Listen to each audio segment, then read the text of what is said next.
I'd like to welcome the main speaker for today's commemoration, a dedicated Republican and tireless advocate for our cause, working alongside the strong Sinn Féin MLA team in the Assembly, our National Chairperson, Declan Kearney.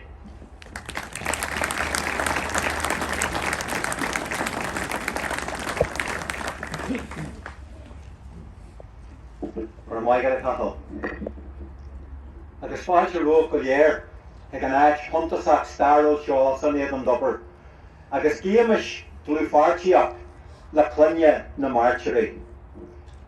Friends, 68 years ago this week, Edentubber Mountain was rocked by an accidental explosion which demolished the cottage belonging to Michael Waters. Michael was a Republican who had provided his home as a base to the IRA. He and 4 IRA volunteers were all killed: Paul Smith, Oliver Craven, George Keegan and Patrick Parr.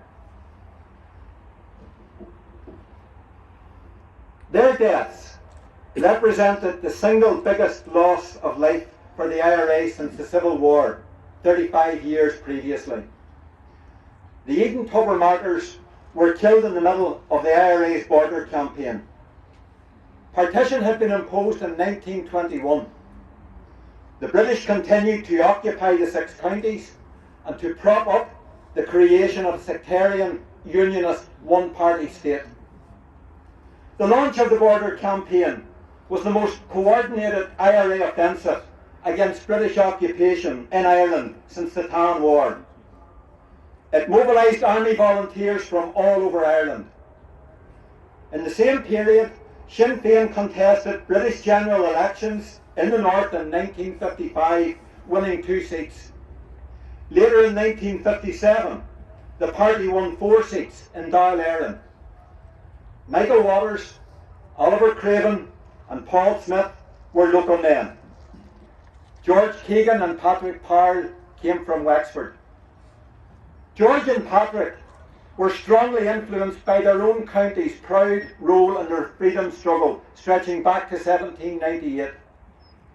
As natives of Newry and South Armagh, Michael, Oliver and Paul knew the daily reality of partition and the state repression of the RUC and the B-men. Following a joint requiem mass and the departure of Patrick and George's remains for Wexford, John Joe McGurran TD delivered a graveside oration, and he said, "The tragedy which brought to an end the lives of 5 great Irish men is a tragedy for the Irish nation. The tragedy of an Ireland that is unfree and divided." Michael Waters was symbolic of the mass of the Irish people who have borne the brunt of the struggle for Irish freedom. The road they travelled was the hard road, but the signposts were unmistakable. Acharja, those signposts reached back to the resolve of the united Irish men and women, and successive generations up to the proclamation of the Irish Republic in 1916, and then beyond. Signposts of unbreakable endurance and determination to end the connection with Britain and its occupation of our country. In 1957, the men who died on the side of Edentubber Mountain were the latest generation of Irish patriots inspired with the vision of a national republic. They knew partition was wrong. They believed the British government had no right to impose an occupation or to claim jurisdiction in any part of Ireland. Comrades, the British state has never had a right to claim jurisdiction in any part of Ireland. And that is the unambiguous position of Irish Republicans today. We will never accept the British state and any of its governments in our country.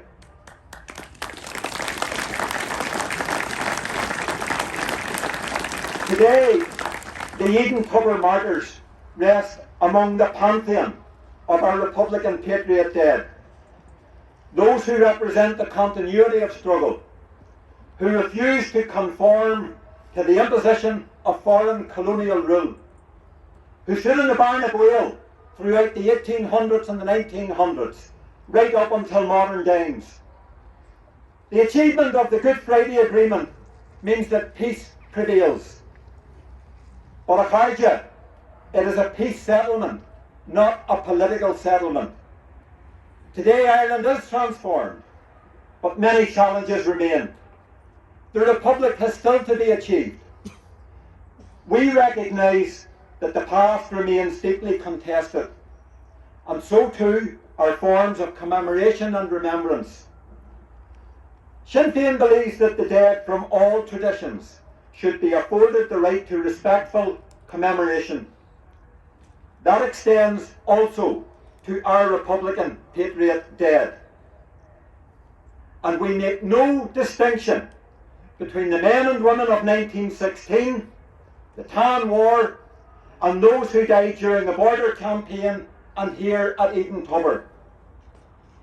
And we unapologetically assert the legitimacy of honouring the patriot dead of recent generations, including, among so many others, Moira Drum, the heroism of Raymond McCreish and Mairead Farrell, and the timeless leadership example shown by our comrades Kevin McKenna and Bobby Story. Their memories and legacies continue to inspire. We all have the right to honour the memory of our dead with respect and dignity. And no one should be diminished by acknowledging that reality. None of us can undo the past, but we can work for a better future.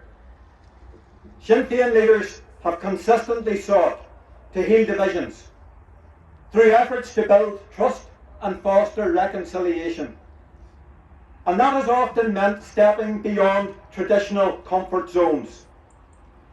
Michelle O'Neill's decision to accept Belfast City Council's invitation and again today attend the Remembrance Sunday ceremony is an expression of her commitment to be a First Minister for all. Sinn Féin recognises that serving as a First Minister for all means adhering to the spirit and the requirements of the office. But there's no doubt those decisions are challenging for Republicans and the families of those killed by British state forces and its agents. And their feelings on this very sensitive issue must be fully respected. Our Republican worldview includes the importance of showing respect for the experiences, the traditions, and the different political narratives of all sections in our society. And yes, that does extend to respect for those dead from Ireland and their loved ones who served in British forces during wars fought by Britain, notwithstanding our principled Republican and anti-imperialist position on those colonial and other wars, both in the past and more recent times. We are future focused. The decision to attend at the Cenotaph Cemetery by the First Minister with our party's support has been taken because it is the right thing to do. Political leaders must show example. Our words and deeds must mirror the vision of the inclusive society built on mutual respect and parity of esteem, which we aspire to achieve. Friends and comrades, Irish unity is closer than ever before. The end of partition is in sight. The momentum in the conversation about constitutional change and the date to be set for a unity referendum is unprecedented. The political arrogance of Labour-governed ministers who fly in and out of the north blinds them to that fact. But it's not for English politicians to determine the destiny and the self-determination of our country. For them to imagine otherwise is delusional, because those days are long gone. Change is happening.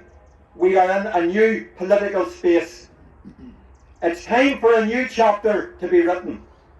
And that's why a date for a unity referendum before the end of this decade must be set now. The Good Friday Agreement has given us the means to make constitutional change and end the injustice of partition. It provides a peaceful, political and democratic path to bring about the reasonable and legitimate aim of Irish independence. This British government has a responsibility to help manage the transition. And that is why it makes sense to plan and prepare now for the transition. Acharja, the position of Taoiseach makes absolutely no sense. His hostility to Irish unity is absurd and an absolute disgrace to Irish national democracy. He should remember that the Good Friday Agreement is not an end in itself. Instead, it is the means to fulfil the constitutional obligation placed on the Irish government by Bunreacht na Héireann to advance the reunification of our country. And Taoiseach is out of touch with the grassroots of his own party. He's out of step with popular opinion, and the quicker he and his government are out of office, the better for us all.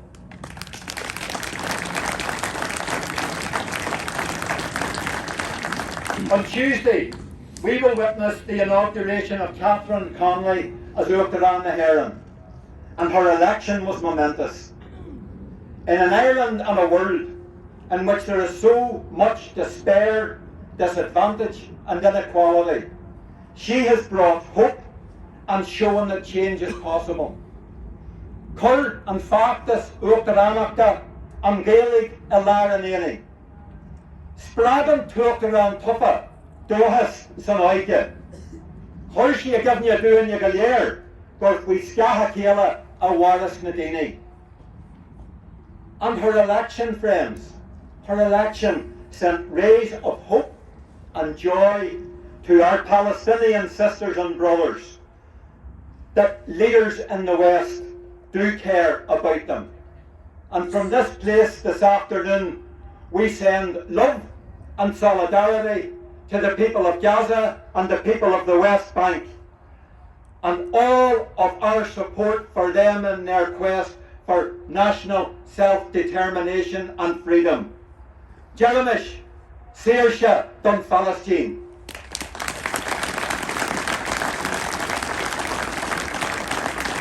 The coalition of left and progressive parties, independents and civic society organisations which came together in this campaign has rocked the Irish establishment, and more change is possible if we continue to work together to coalesce and to build alliances. Now we can see the potential for a pathway to form a left Republican government in this state, to end the monopoly in government by political parties who have only represented the interests of the few and ignored the needs of the many. Acharja, we must apply the lessons of the presidential campaign to not only remove the current government, but to continue growing popular support for reunification. We need to translate that momentum into a mass movement for Irish unity throughout Ireland. A coalition that brings together all strands of political and civic opinion, which can make a consensus on the national democratic question and the demand for a unity referendum. A structured national dialogue should now be convened among all political parties who agree on the need to plan and prepare for Irish unity. The unanimous support for Sinn Féin's motion in Dáil Éireann on Irish unity and the need for a strategy to prepare for reunification points the way forward. No single party can bring about a united Ireland on its own. The National Democratic Project is a collective responsibility. The national interest must be paramount. Preparing for Irish unity should be embraced by all political parties in government or in opposition north and south. And that should be done in association with the Irish trade union movement, the business community, Common New Class Gael, and other civic and grassroots organisations. Comrades and friends, Irish unity is the defining issue of our generation. And for that reason, I want to appeal to those citizens from the Northern Protestant tradition who are rightly appalled by the negativity of the DUP. I meet citizens like this all the time, and I assure them it doesn't have to be this way. The future is yours to shape along with the rest of us. The new Ireland belongs to your tradition also. So let's create it together. It presents us with new opportunities and horizons.